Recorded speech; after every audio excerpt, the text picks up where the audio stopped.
अस्सलामुअलैकुम दोस्तों, आज बड़ी चार टीमें जो हैं वो आमने सामने हैं, जिसमें साउथ अफ्रीका जो पाकिस्तान है वो मद्दे मुकाबिल है और उसके साथ साथ भारत और ऑस्ट्रेलिया जो है वो मद्दे मुकाबिल है। इसके ऊपर आज डिस्कस करेंगे। फर्स्ट ऑफ ऑल तो हम बात करेंगे कि ऑस्ट्रेलिया और भारत के दरमियान जो बॉर्डर गावस्कर ट्रॉफी का चौथा टेस्ट मैच खेला जा रहा है, जिसमें ऑस्ट्रेलिया ने आज 474 रन किए हैं और उसमें अगर जो कि ऑस्ट्रेलिया की बैटिंग लाइन की बात की जाए तो सबसे जो लंबी इनिंग और बेहतरीन इनिंग खेली है वो स्मिथ की जानिब से खेली गई और स्मिथ ने 140 रन बनाए हैं। और जब वो आउट हुए हैं और बड़े ही एक अलग अंदाज से आउट हुए, बड़े अनलकी वो साबित हुए कि जब वो बड़ी अजीब सी बॉल के ऊपर आउट हुए हैं, लेकिन हो सकता है वो इससे भी लंबी जो है वो इनिंग खेल जाते और 150 भी वो क्रॉस कर जाते। और उसके साथ साथ पैट कमिंस जो हैं वो आज 311 पे वो दोनों आए हैं और उस वक्त पैट कमिंस के आई थिंक 8 रन थे और जो स्मिथ थे वो 68 पर खड़े थे, लेकिन उसके बाद उन्होंने बेहतरीन पार्टनरशिप की, 100 रन्स की उनकी पार्टनरशिप थी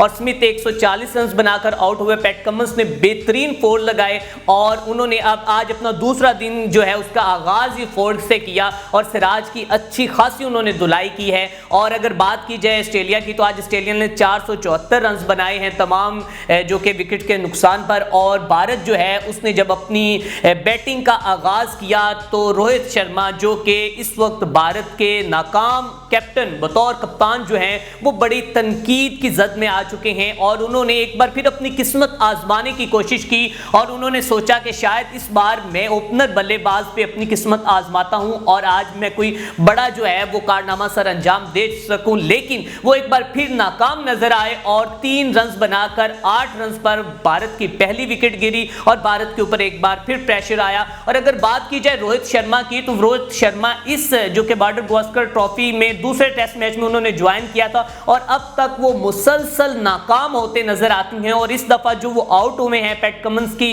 बॉल पर, इंतहाई मैं कहता हूं कि एक जिस तरह की न्यू कोई प्लेयर आता है और उसको पता ही नहीं चलता भाईजान में बॉल खेल कर यूं वो खेल रहा है जनाब, और उसको पता ही नहीं कि मेरी बॉल एज कहां हुई और किस तरह। और एक बार फिर वो 3 रन बनाकर जो है वो आउट हो चुका है और भारत जो है वो तो समझ रहा है कि शायद हमारे पास मुसलसल 5 रेगुलर बैट्समैन खेल रहे हैं, लेकिन मेरे ख्याल से रोहित शर्मा को आपको निकाल देना चाहिए और उसके ऊपर आपको तवक्को भी नहीं करनी चाहिए कि वो कोई अच्छी कारकर्दगी दिखा सकेगा। इसके बाद आगे चलते हैं जनाब, जायसवाल आए और उसके साथ जो कि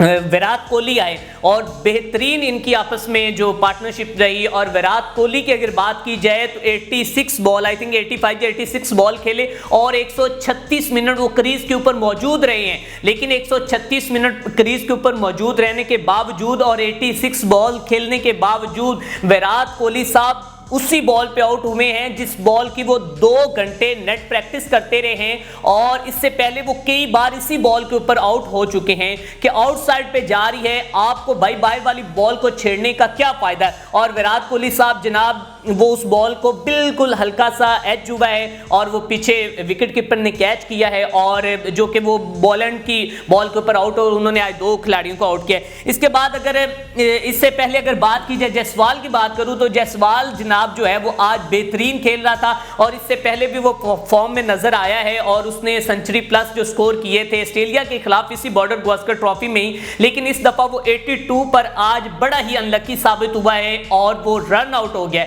आपको याद रहे कि जब भी कोई खिलाड़ी बेहतरीन कारकर्दगी दिखा रहा हो और वो अपनी टीम के लिए खेल रहा हो और अच्छी जो कि वो इनिंग खेल रहा हो और जब वो रन आउट हो जाए और वो भी टेस्ट मैच के अंदर, तो मेरे ख्याल में उसके लिए ये तकलीफ दा लम्हा बहुत ज्यादा होता है और नफ्सियाती तौर पर भी उसके लिए ये लम्हा जो है वो बड़ा ही इंतहाई तकलीफ दे होता है। अगर जायसवाल की बात की जाए तो बेहतरीन उसने इनिंग खेली और 82 रन किए उसने 69.49 की एवरेज से और जिसमें 1 6 लगाया और उन्होंने और 11 चौके लगाए उन्होंने जायसवाल ने। और वो रन आउट किस तरह हुए हैं कि उन्होंने खेला है बॉल को, लेकिन मेरे ख्याल में यहां पर देखा जाए तो विराट कोहली की कोई गलती नहीं, क्योंकि उसने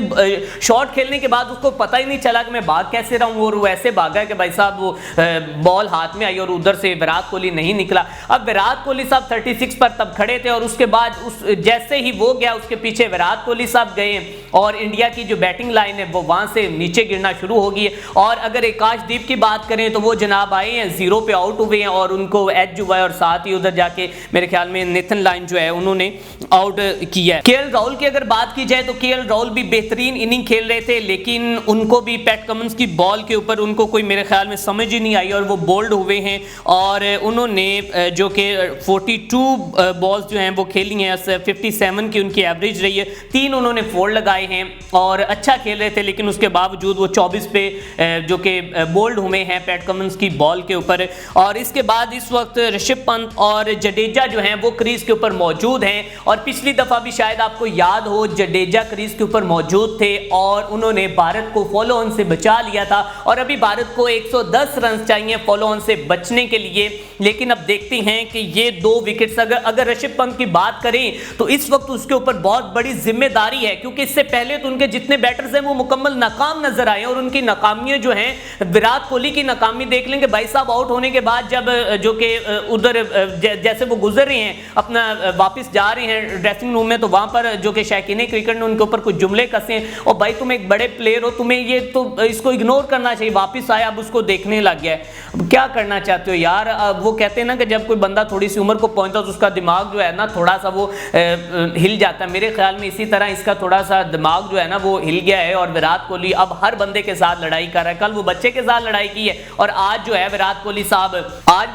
साहब जो तमाशाई के साथ जो है वो लड़ाई करने पर उतर आए थे और वापस मुड़े, फिर वो साथ में उनका भाई साहब जाने दो यार गुस्से को। अब बात की जाए जडेजा की और ऋषभ पंत की, तो उनके ऊपर है अभी तक 5 खिलाड़ी जो 64 रन पर इंडिया के आउट हो चुके हैं, 46 ओवर खेल चुके हैं। और अगर बॉलिंग की बात की जाए दूसरा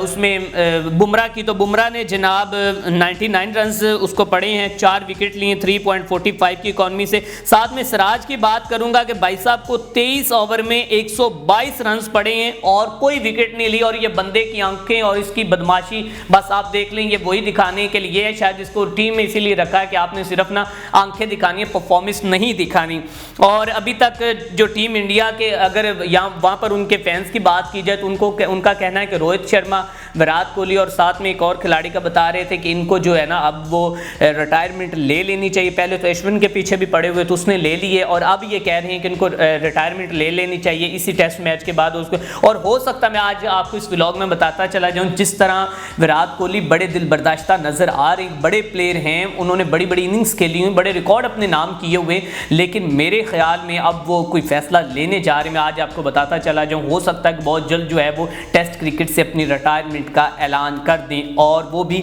इस जो कि बॉर्डर गावस्कर ट्रॉफी के बाद। अगर वो एक बार फिर नाकाम नजर आते हैं वो कर देंगे। और इसके साथ साथ अगर पाकिस्तान की बात की जाए तो भाई साहब पाकिस्तान जो है उसके भी बस क्या ही बताऊं, 211 पे तमाम आउट और कामरान गुलाम के अलावा कोई भी प्लेयर जो है वो मुकम्मल क्रीज के ऊपर रुककर नहीं खेल सका। और अभी तक जो कि साउथ अफ्रीका ने 180 रन कर लिए हैं और 5 खिलाड़ी उनके आउट हैं। और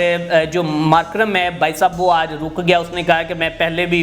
कैप्टन था T20 में तो मेरी कोई परफॉर्मेंस ही नहीं, तो आज तो मैं इनको थोड़ा सा बताऊं ना। तो अभी जो कि लंच का टाइम है लेकिन 180 रन हो चुके 5 खिलाड़ियों के नुकसान पे दूसरा साउथ अफ्रीका के। और जिसमें अगर बॉलिंग की बात की जाए तो पाकिस्तान की जानिब से खुरम शहजाद ने जनाब 2 खिलाड़ियों को आउट किया है और 42 रन उसको पड़ चुके हैं। और नसीम शाह ने 1 खिलाड़ी को आउट किया है और बाकी उसके साथ साथ दूसरा अब्बास जो हैं उन्होंने 1 खिलाड़ी को आउट किया है। ये अब तक की परफॉर्मेंस है जनाब। आज जो साउथ अफ्रीका और भारत के दरमियान, साउथ अफ्रीका और पाकिस्तान और भारत ऑस्ट्रेलिया के दरमियान जो टेस्ट मैच हो रहा है, इसी के साथ अपने मेज़बान मियां असलान को दीजिए इजाज़त। देखते रहें वीएन स्पोर्ट टीवी और हमारे वीएन स्पोर्ट्स ऐप को डाउनलोड करना मत भूलें।